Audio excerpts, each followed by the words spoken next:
Thank you for asking me to come and talk. And so we're going to talk about thromboembolism in pregnancy. So the first description of a risk factor for thrombosis was in pregnancy, and it was François Morisot, and he described what he called a milk leg in a woman who'd delivered, and he thought that it was due to metastases and redundancy of breast milk at the time.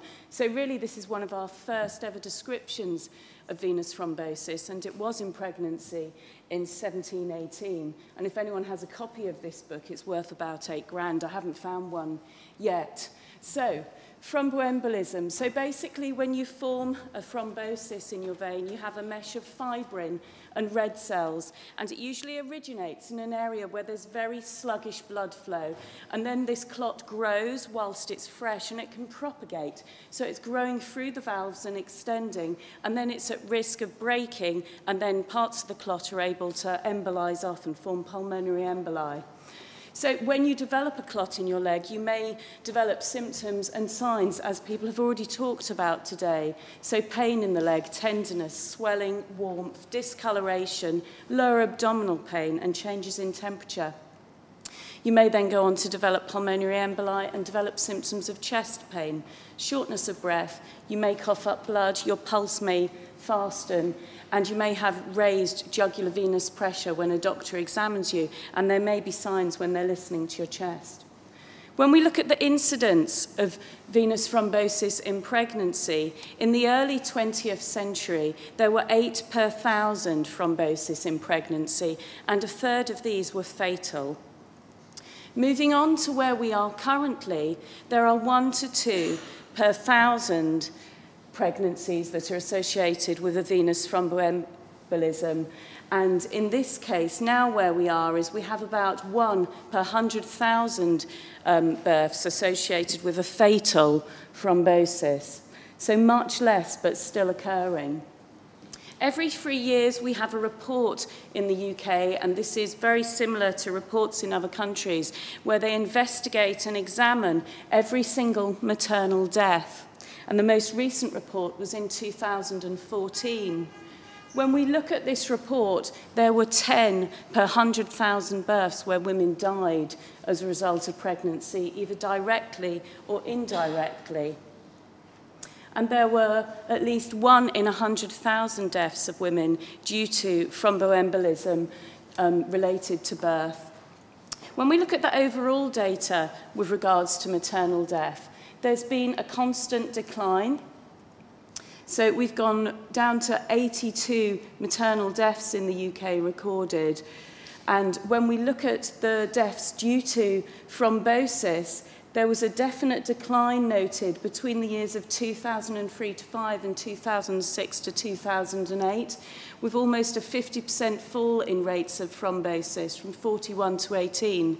And it was thought that this might relate to the introduction of more robust guidance and risk assessment in pregnancy of women to determine if they were at increased risk of thrombosis, and if they were identified to be at increased risk of thrombosis, giving them additional treatment in the form of heparin to prevent a blood clot. It was felt that it would be extremely important to see the results of the 2009 and 2011 data to see if this response was maintained. However, when we look at the more recent data, we are back where we were almost, with 30 deaths due to venous thromboembolism in the last report.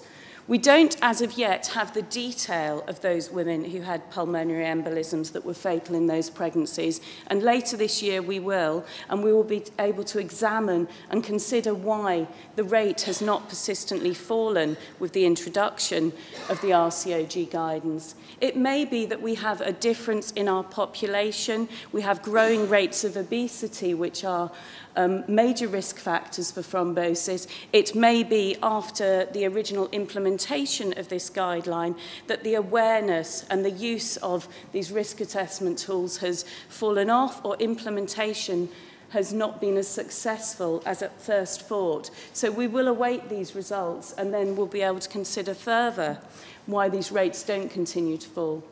So thrombosis is once again the leading cause of death in maternal deaths. So with regards to thrombosis in pregnancy, we know that there's an increase in rates of proximal groin vein thrombosis, up to 70% compared to 9% outside pregnancy. And the majority of these thromboses are in the left leg. And this is due to the fact that you have the compression of the gravid uterus in the pelvis upon these veins, in addition to the compression by the common right iliac artery. When we look at the distribution of thrombosis in pregnancy, although our highest time of risk is after we deliver, it's very important we don't accept that there is not a risk throughout pregnancy.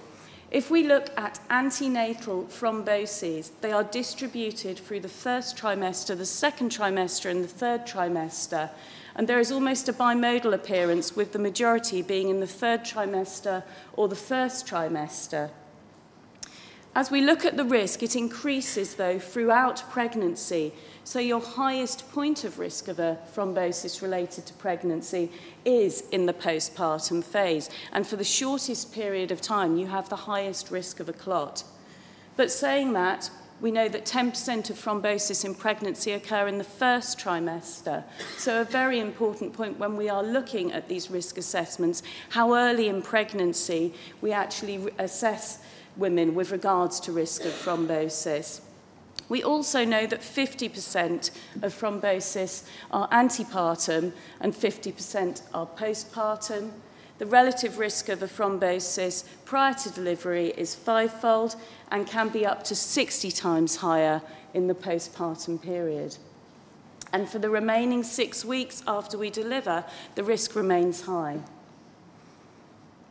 When we look at risk factors for venous thromboembolism aside from pregnancy in the overall population, we have well-described Virchow's triad, where we talk about alteration in the normal blood flow with stasis of blood, so blood pooling in the venous system, and trauma or damage to the vascular endothelium, and changes in the sticky blood components, so hypercoagulability. We know in pregnancy there's a 50% reduction in blood flow back from the lower limbs from 29 weeks. There's changes in the clotting factors and the natural anticoagulants preparing a woman for the time of delivery in an attempt to prevent hemorrhage. And during delivery, whether it's vaginal or abdominal, there's potential damage to the endothelial tissue. So these are all components which increase the risk of thrombosis in pregnancy. In addition, we have lists of maternal factors which may increase risk of thrombosis, including obesity, and then we have risk factors such as obstetric risk factors, including emergency caesarean section or hyperemesis, women who have significant vomiting, which requires admission and rehydration in hospital antenatally. When we look at maternal risk factors, some of the factors that stand out are a personal history of venous thromboembolism, which is the most important risk factor for risk of recurrent thrombosis in pregnancy, thrombophilia, which we will again talk about later today, and a family and personal history of thrombosis, obesity, and age and parity. When we talk about preventing recurrence of thrombosis, we know that the risk of a further thrombosis in a further pregnancy is 3 to 4 times higher than pregnancy without a previous clot, and 15 to 25% of clots in pregnancy are related to previous thrombosis. And the risk is higher if you have had unprovoked or hormonally provoked clots, for example, combined oral contraceptive-related clots or clots in previous pregnancy, versus if you've had, for example, a femoral fracture, an isolated major surgical event for which is now not present in a future pregnancy. With regards to thrombophilia, although the impact of thrombophilia outside of pregnancy in the non-pregnant population is seen to be lower, we know that when we look at reports of thrombosis in pregnancy, that up to 50% of women may have a thrombophilia present. And in addition to hereditary thrombophilias, we also have knowledge of acquired thrombophilia, the most common being Antiphospholipid Syndrome, which is diagnosed either following a thrombosis or recurrent pregnancy loss or other specified pregnancy morbidity in the presence of persistent sticky blood factors, antiphospholipid antibodies.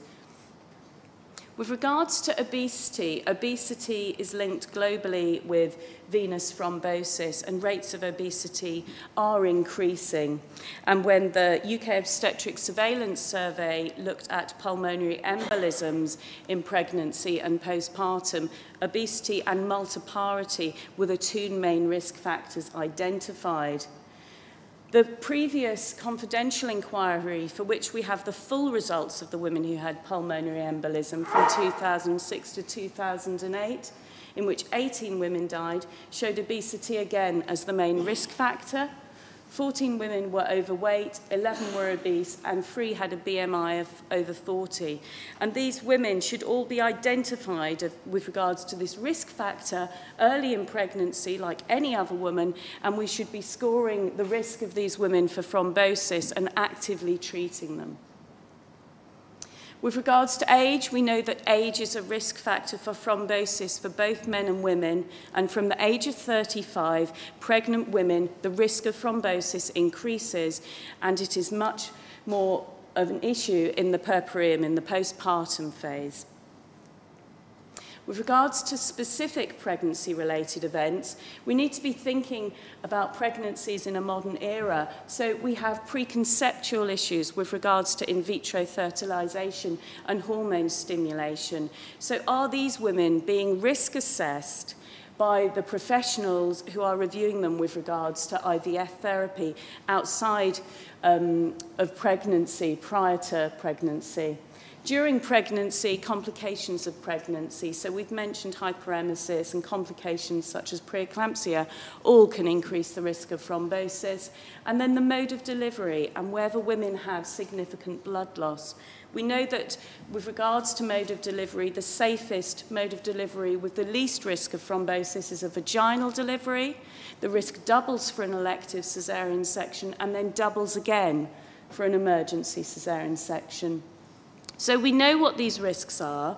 We have various tools to assess individual women's risks, and we need to look at what we have to prevent these blood clots.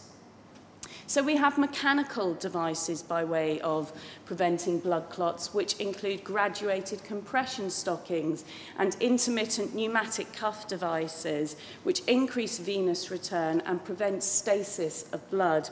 There's very little data with regards to their use in pregnancy, and much has been taken from the non-pregnant population. And as Steve Black mentioned earlier, there's a lot of debate to actually how useful graduated compression stockings are in these settings. The current guidance from 2015, the Royal College of Obstetricians and Gynecologists, still recommends that these should be offered to women who have contraindications to low molecular weight heparin, and in women who are hospitalized post-caesarean section, and those considered particularly at risk of thrombosis, and those going on long-haul flights. So this is our current UK recommendation. So aside from mechanical thromboprophylaxis, we need to think about what drugs we should be using for thromboprophylaxis. And low molecular weight heparin seems to be the drug of choice. It doesn't cross the placenta, and it's not excreted in breast milk. There's a large systematic review of the use of low molecular weight heparin in pregnancy that looked at 2,700 odd pregnancies. And in this cohort, it identified that the rates of allergy, thrombocytopenia, and osteoporosis were much lower than those seen with old-fashioned unfractionated heparin. The rates of bleeding antenatally were less than 1%, and postpartum approximately 1%.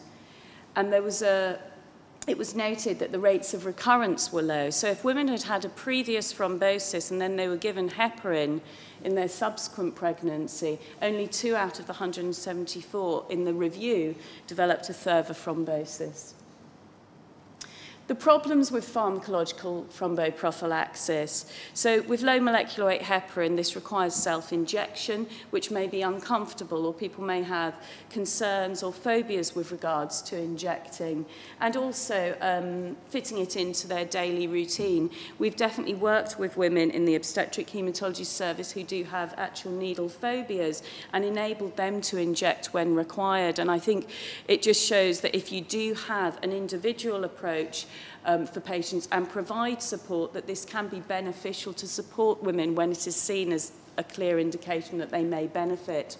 With regards to clinicians, how does pharmacological thromboprophylaxis affect clinicians?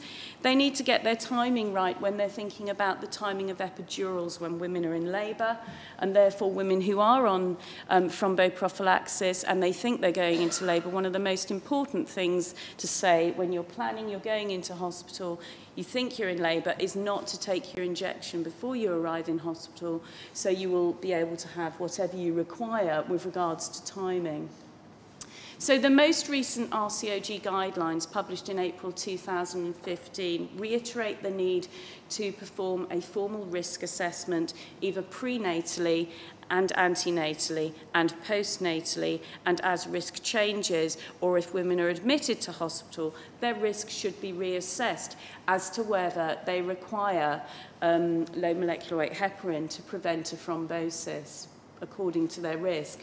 When we look at international guidelines, everyone is clear that women identified to be at risk require some form of thromboprophylaxis. There is a lack of standardization of how these risk factors are used and which risk factors are used, but also these risk factors are based on information from different sources, and how we weight these risk factors individually is challenging. With the RCOG, the current duration of treatment is based on the number of risk factors you have. So 4 antenatally, or 3 risk factors from 28 weeks, or 2 when you have just delivered your baby. And with regards to this, we're not always taking into account the individual cumulative risk of these factors, but we have to start somewhere, and then I think as we proceed and debate different versions of these guidance, we will eventually end up with something that hopefully suits all. So when you are seen antenatally, the physicians, obstetricians and midwives should be using risk assessment tools such as these, and they should be going through and determining which risk factors are present for you individually, and determining if you are at high risk, intermediate risk, or low risk of a thrombosis. And they should be doing the same when you have delivered your baby and at any time when you are admitted to hospital. They have risk assessment score charts which are being put into maternity notes. And with regards to how long thromboprophylaxis should continue after delivery, the minimum, if it is required, is now stated to be 10 days, and we know that the stickiness of blood does not normalise within 7 days, and therefore the time for standard thromboprophylaxis, if 2 risks have been identified, has been extended to 10 days. For women who've been identified at risk of thrombosis and received low molecular weight heparin antenatally, the suggestion is they should have at least 6 weeks of thromboprophylaxis with low molecular weight heparin after they've delivered. And as we can see from the graph at the top, when we look at the pulmonary embolisms that have been fatal in women from 1994 to 2005, in the postpartum phase, these are distributed up to 6 weeks. So the management approach for women with regards to risk assessment should be multidisciplinary. And if women are classified as high risk, or there is uncertainty with regards to their risk, they should be referred to an expert in hemostasis in pregnancy. There should be a formal risk stratification again, and they should be reviewed and regularly assessed. When a diagnosis of a PE or DVT is made in pregnancy, a treatment dose of low molecular weight heparin will be required, which may be once or twice daily injections of heparin. With regards to monitoring, we don't need to routinely monitor low molecular weight heparin unless women are at extremes of body weight, they have renal impairment or recurrent thromboses on standard doses. With regards to how long we need to continue with anticoagulation following these events, the minimum would be 3 months, and the duration should continue until at least 6 weeks postpartum. Further work that's about to open in the UK is the DIPEP study, which is looking at how we diagnose women with pulmonary embolism, and will look to recruit 150 women with a diagnosis of pulmonary embolism in pregnancy and 250 women with suspect pulmonary embolism, with a view to adopting and changing the way we look at women and lead to a diagnosis. A pre-test probability tools we have already in use in the UK, but it's validating these against other tests and blood results. And so hopefully this is something that will also advance how we diagnose PE in pregnancy. Thank you.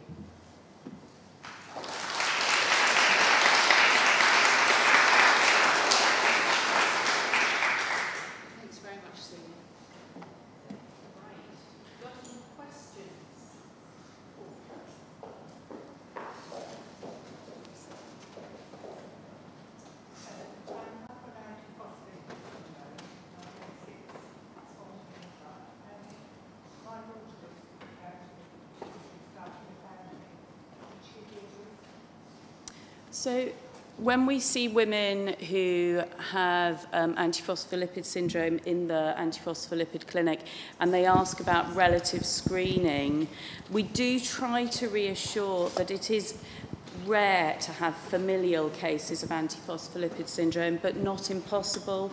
And we do have 1 or 2 families where you may have more than one person who has an acquired thrombophilia, such as antiphospholipid syndrome.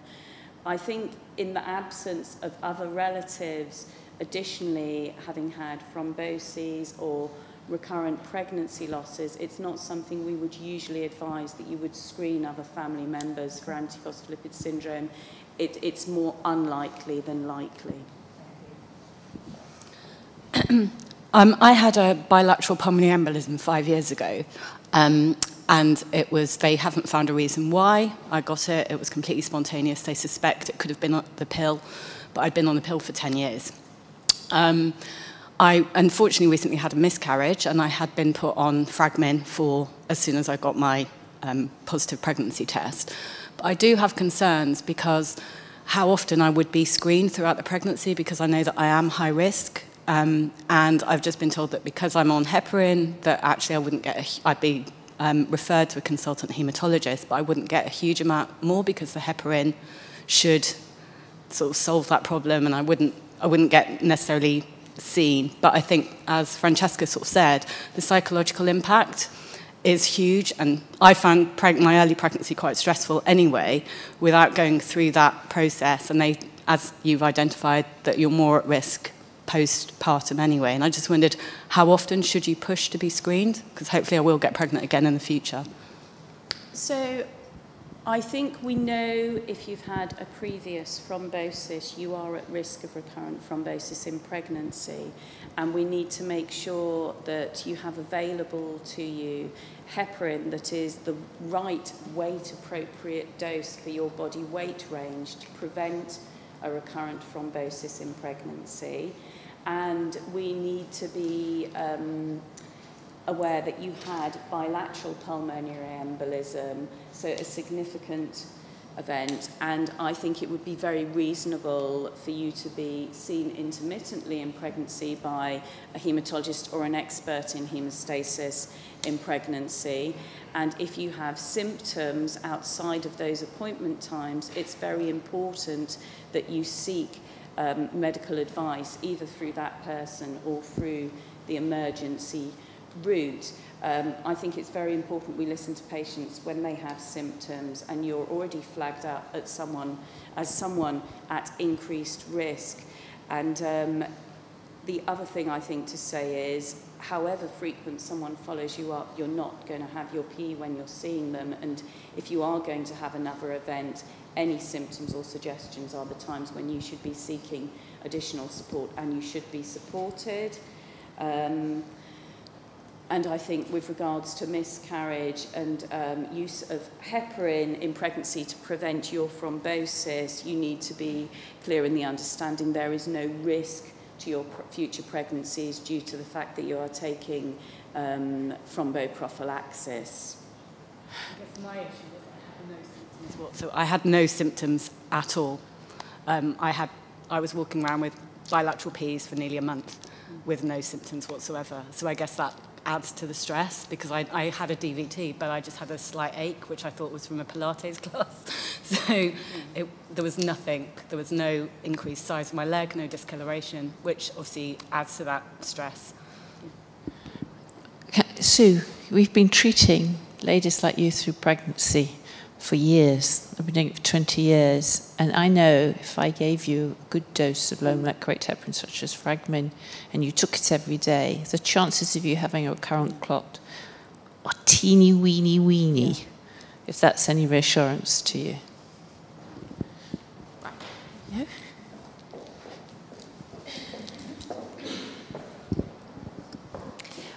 I've also had bilateral PEs 4 times, and for me as a 30-year-old woman looking to have a family at some point, I think, and probably the same for this lady, it feels quite important to know your risk factors, and they are not just obviously having another embolism and death, but also the chances of things like miscarriage, all the other things that come with it. I think it's quite important to know those. So I feel quite confident being here and being a patient here, but I just wonder, how do you work out how do you calculate those risks? Do you have some kind of scale? I understand for patients that, rather than the broader sense of just women of the population, women like us who have had these, we know what our genetic conditions are.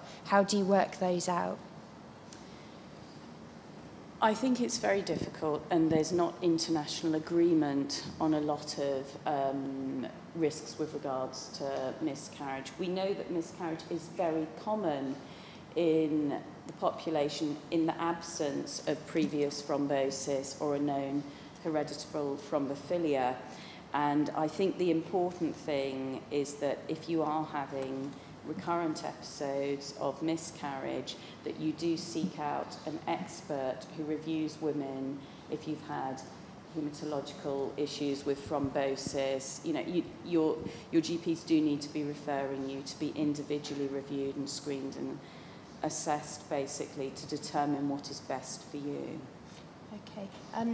I also wondered, as a looking at the increased risk of, say, a lady of my age of 30 to 35, when you say that the risk of thrombosis then increases again. I wondered what you think the cause of that is, and is that kind of relevant to somebody that will take heparin during a pregnancy, or is it more to do with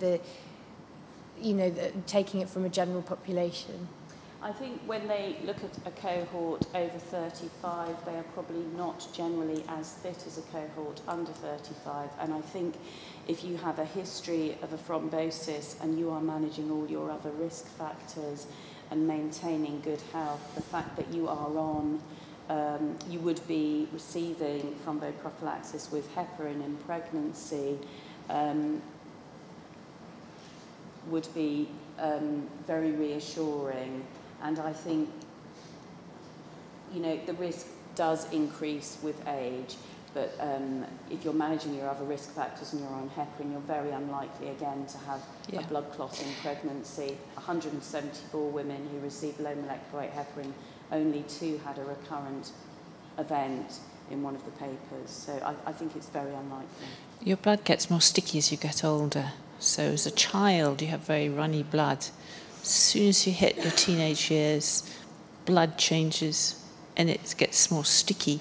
And then the older you get, the stickier your blood is. So if you're in your 80s, your blood can be really sticky and you just have to lie in bed for a few days and you can have a blood clot.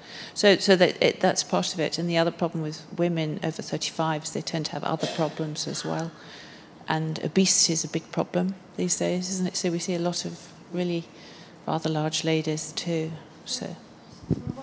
From what I understand from my appointments that I've had here at Tommy's, is that for when you're taking heparin, you're trying to bring ladies like me and ladies that have had events of thrombosis before into the range of the normal population. So is it true that by taking heparin, your risk factor is really coming in line with the normal lady? So it's kind of reassuring for people like us that we're kind of then almost become, as long as we're taking our medication when we should, like the other women walking down the street that are pregnant. I think we're reducing your risk as far as possible. Yeah. Okay. Can I ask something? I'm Ian Franklin. I'm a retired haematologist and I'm a trustee of Thrombosis UK. One of the issues about risk is that it depends on which side of the risk you're on. I spent most of my career being on your side and advising people. I've never had a clot, but I had a few other illnesses, and it changes your perception. If it obviously is a low risk to get a recurrent DVT while on low molecular weight heparin, but of course, as we know, you don't really monitor that, and it is probably dependent on body weight and so on. If you do get a recurrence, is there any evidence that it is less severe? Someone is already on anticoagulation. Is a recurrence less severe, and therefore that might be even more reassuring than just the numbers? I don't think so. I think what's more reassuring to me is of all the women who are attending our clinic, I've only been in the clinic since 2003, but the fact that we don't tend to see many women, hardly any, a few but that you can but remember, who have a recurrence on a good dose of preventative medication who develop a large clot. That is unlikely if you're receiving adequate treatment. So I've been in the clinic since 1993, and so we've treated hundreds and hundreds of women. We've got a standard formula of injections that we use, and maybe I've seen 2 women, and both of them weren't very compliant. Couldn't guarantee, couldn't make them swear that they took their heparin. So I think that we're using good doses in pregnancy, and it's very effective. So, oh, look, you're stimulating questions. I think we're going to take one more, and then we need to go for some break. It's not so much a question, really. It's more of an observation, just following on from what you were saying. But it seems that perhaps the key thing is supporting these women and giving them the emotional support that they need to have a good pregnancy and to feel safe through that pregnancy. And I think the impact for the mother and the baby through that would be far-reaching, because what you're saying sounds really positive. I think that's right, and King's has also done a lot of work on supporting patients and how they feel that can improve compliance with things like coping with taking injections, and that with good support we're able to rationalise real fears with the fact that we're balancing adequate treatment and following up these ladies in pregnancy and aiming for them to have as normal a pregnancy as possible.